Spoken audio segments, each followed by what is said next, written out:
again everyone, how are you all? Hope you're all well. I am back. I have been to the Blackpool Game Expo. It's the first time I've been to a Game Expo. We did plan to go to the Manchester one before COVID happened, so that just all went out the window. So on the way down there, me and Pod went, we had a great time, and we planned we were going to do videos. We were going to record arcade, gameplay, the tournaments, the stalls, everything, meeting up with people. I forgot. I'm not going to lie, I completely forgot. Just having a great time meeting up with people. Lots of YouTubers. There's Paul, Retrobait, Super Nintendo, Pete on a retro tip, Craig Goodwin, loads more people, to be honest. We had a great Friday night, great Saturday and Sunday with the Game Expo as well. So I apologise, there might be some clips, there may be some photos as I edit this video together, but you know, it's me. I'll say I'm going to edit it in, I'll forget. But what this video is going to be is a bit of a channel update. Somebody said to me, oh, you're doing a lot of homebrew games, slow it down a little bit, you don't want to run out of like computers and consoles or games to show off. So I went through my collection and I dug out a few of the consoles and computers down here, and I can tell you now, I ain't going to run out for a good while, I really not. So we're going to go through them, show off just what's coming in the future of this channel. Show off more of the games. I mean, look, these two here are just full of homebrew games. I absolutely love this one, look. Sorry, Scott, Sega Zombie. I know I beat you to this one. Love that it looks like an old CRT TV. Oh, I'm not going to open it on camera because this has a nasty habit of opening it up and all the games just fly straight out. So, not going to be doing that. But yeah, that's games. I've got more piles of games over here. So the homebrew retro stuff, you know what I mean, the 8-bit stuff is not going to dry up anytime soon. Plus, I've got so many more over here to show off, which will be coming in the future. Oh, I did forget to say as well, I did manage to pick up a couple of games at the actual Game Expo. So if you want to see what I picked up at the Game Expo, wait to the end of this video and you will see what I picked up. It's not a lot. I think, what was it? 1, 2, 3, 4, 5 games. But they're 5 games that I really wanted in my collection. So, right, let's get on with what consoles and computers will be coming up on my channel over the next 6 to 12 months. I think I could be going for quite a while. First off, we have the ZX81, and the ZX81 I absolutely love because I have got about 30 to 40 homebrew games for this, and some of them are absolutely stunning. I know it's not everyone's cup of tea, but I'm going to show them off anyway. It's just something I really like, and the fact that people are still coding games for this, and 1K games at that, is great. But I don't play this. This is the original ZX81. I'm going to have to find a place to put all these. Forgive me. This is my ZX81. It's a ZX81 inside you can see it there, Fuller keyboard with actual keys. I did have was it DK Tronics one? And build quality wise, that was a lot better. But I just don't know. I prefer these keys. So I sold that one, kept this one, and I also have the ZX Span for the back, so I've got all the games on SD cards, even though when I do the homebrew games, I will load them up from tape, just because I'm a sucker for punishment. So yeah, that's the ZX81. Where else should we go to? Something a little bit different now. We have the Ace-Tronic MPU 1000. Just rolls off the tongue, doesn't it? And this one here as well, the cartridge slots, oh, forgive me, these are fully attached and tangled to hell. You know what it's like when you're trying to move a console around and the pads and the power supply and everything are hardwired into it. It's a bloody nightmare. But anyway, yes, this is the Ace-Tronic. There was a couple of models of this. I did have the later model which had everything that did detach. You can tell that we're going for more of like a proper homebrew console. This, think of it as more of a step up from your Pong console. But one thing I really love about the Ace-Tronic is the games. Just look at the artwork on that box. How nice is that? And this is what the Ace-Tronic does really well. And I've got quite a few box games and we will go through them. Primitive? Yeah. I'd say very primitive.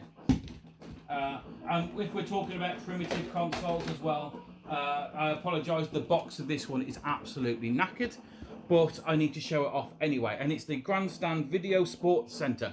I have one cartridge for this. But look at the box. Look at Kevin Keegan's perm. Yeah, I mean, if there's any reason to own this console, it's for that picture right there. Yeah, the joysticks are terrible. The games are pretty much just Pong console games. But you know what? I own it. We're going to review it. The one game console that we have, cartridge we have for it. Just because. It's my channel and I want it. Right, what else have we got? We have, I think I've already done a video of this before, but we'll go into a bit more in depth into it, into the Coleco Gemini. Yeah, very plain looking console, but great idea. Came out at the wrong time, completely flopped. Really did. Basically just plays Atari cartridges. Is it going to focus on me? Let's see if that works. I think I've locked it this time. Probably haven't. My personal favourite here, or one of my personal favourites. I have owned two of these. Both of them came from car boot sales. And we're talking about the Philips... What was it? CDI. Goody hell. I was talking about the video. Oh, the spoiler. It's coming up. Yeah, the Philips CDI. And I've always... Both models I've had have been top loader ones like this. When I first got it from a car boot sale, I could not find games for it anywhere. Just could not. I had the games that came with it. And now I've got another one. It's a bit easier to find games for it, but are they good games? Some. Some are good games. But we'll get to that in the future. This one will be coming on an upcoming video very soon, because I'm doing a crossover with another YouTuber of this, and just look out for the video. I've got this, and it needs a new laser and it needs recapping, and it's going to a mate of mine who's got his own YouTube channel, and it'll be going to him, and he's going to recap it, do everything else, because he does refurbs on his channel, and then when he's done that, he'll come back to me and we'll do some gameplay reviews on it. So, and I'll talk about the history of this, because me and this console have a lot of history. I really do. It took a long time for me to get one of these. Running out of space over here. The Intellivision, Mattel Intellivision. Not, it's again a console I've had for a while, but never really put much time into, which I'll probably have to change. I mean, I'm sure there's homebrew games coming out for this as well. I'll need to look into that. I haven't got it with me as well, but we've also got the Coleco Vision as well. So we've got the Intellivision and the Coleco Vision. It's too big. It's in a box down there. I'm just going to leave it down there. Next up, we have the Acorn Electron. We have the BBC Micro, and then we'll go on to the Acorn Electron as well. Just an overview of, you know, it's such a nice looking computer though, isn't it, this one? I think so anyway. It's so 80s. You know what I mean? It just is. I also have an SD card adapter for the back of this, so we can do some comparison of games from the BBC to the Acorn to see, because this is a cut down BBC. I want to know what games were sacrificed. What was sacrificed in the games to make it fit on this? Because I know quite a few were. One that just doesn't get spoken about an awful lot, and I absolutely love it because it's huge. Look at it, the Dragon 32. Dragon 32 has a cartridge slot here at the side, and you've got, look at that, that's its power. Who thought that was a perfect plug for its power? Anyway, rant about that. But that's the thing though, it's just a bit odd. Basically, it's a was it Tandy colour? Oh, something like that. I should really do my research before pulling these out. It wasn't its own computer. A nice Welsh made computer, this one. You can tell by the dragon. I do have a Dragon drive for it again, which goes with the cartridge slot, and it runs all the games off a USB or whatever, you know what I mean. I am going to put tapes in, that's what I'm trying to say. So that's it. The Dragon 32, definitely going to be doing quite a few videos on this. There's one thing in all the games in the Dragon 32, it's green. Everything is green. They like that colour. What we got now? Well, don't play this one as much as I should. And it's the Commodore Plus 4. I mean, it was supposed to be a business computer and everything else, but a lot of people know this for the games.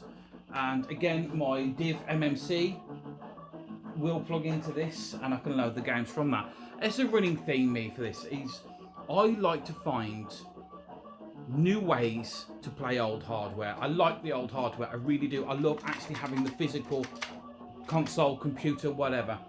But if you load games from tape or discs and stuff like that for the Amiga, you know that they fail, especially the Amiga. I mean, the fail rate I had on the Amiga was ridiculous.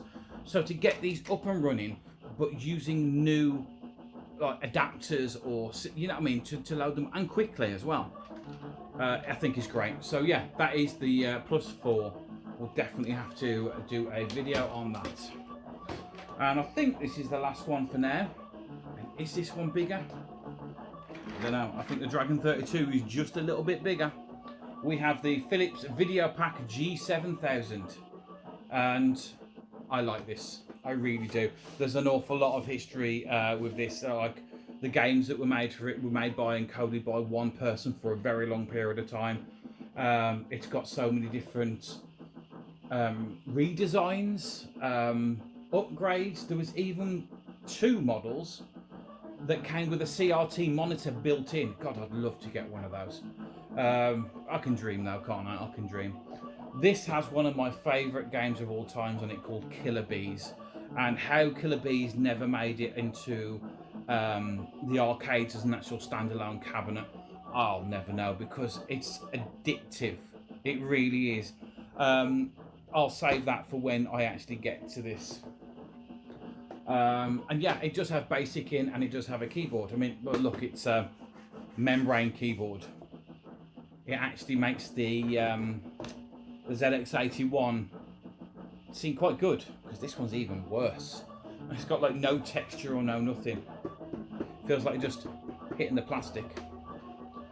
So yeah, that is just a couple of the consoles, computers, games and stuff that I will be going through. Like I said, with games, I mean, this is just one. I mean, they just keep going. I've got hundreds of homebrew games. Where's it gone? There. Got to review this one next. That is amazing. Look at the actual footage of that. If it'll focus. Will it focus? Probably not. Either way. Oh, I have to thank Paul Retrobait for also giving me. It's over here. I'll grab my games when I'm here as well. Back in the room. For giving me this speaker. I will be using this in upcoming videos. He just forgot to give me the adapter for the end of it. So once I've got that, the sound will improve. Fingers crossed on this channel. Now, as promised, pickups. All 5 of them.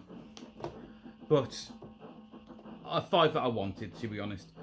I wanted to get a Famicom game. I really did, and I didn't think I'd pick up one box, but I did. And this is Castle Excellent for the Famicom. And one thing I like about the Famicom boxes is they're so much smaller than the Nintendo ones. The NES, I mean, massive those boxes are. It is complete with the manual. Look how tiny the manual is. Look at it. And we've got the cartridge as well. Well, I've looked at this because you've got to be careful buying Famicom games that you actually can play them without actually speaking Japanese, which this looks like you can. So I may do a video of that one just because. Oh, that's another one. The Famicom. That'll definitely be something coming up in video. And the 2600, the Atari 2600. Why did I forget to bring them out? Because I love the Atari 2600 and some of the games.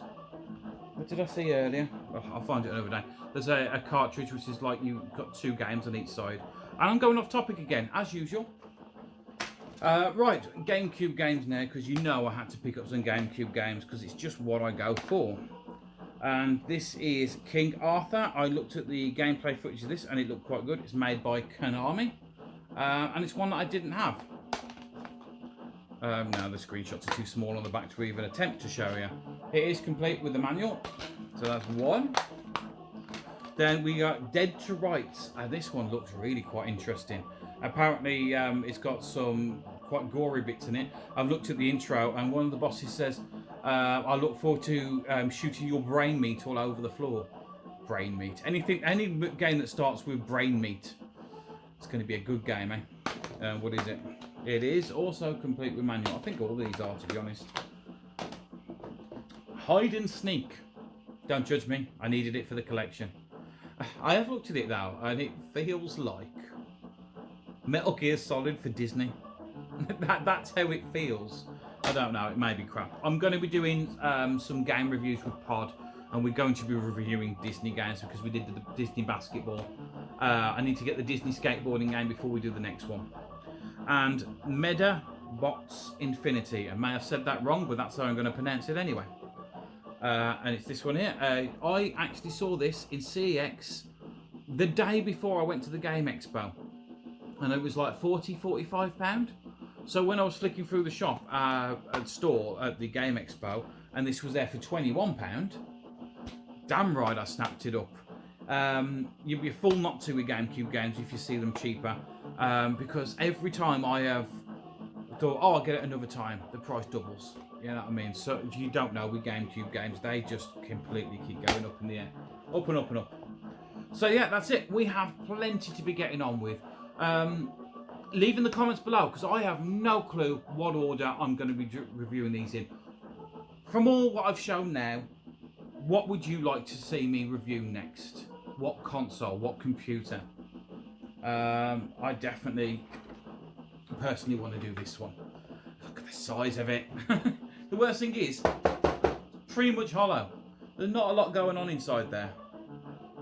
But, yeah, I like the Dragon 32 because it's just stupidly ridiculous.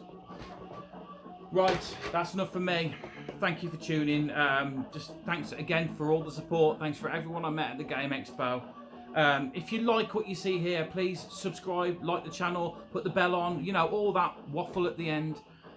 Because it's really going to help the channel. It really is.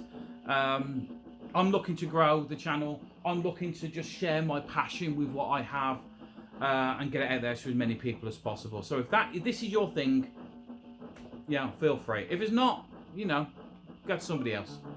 Right, I will catch you guys all again next time. Thanks for watching, and I'll see you again soon. Bye.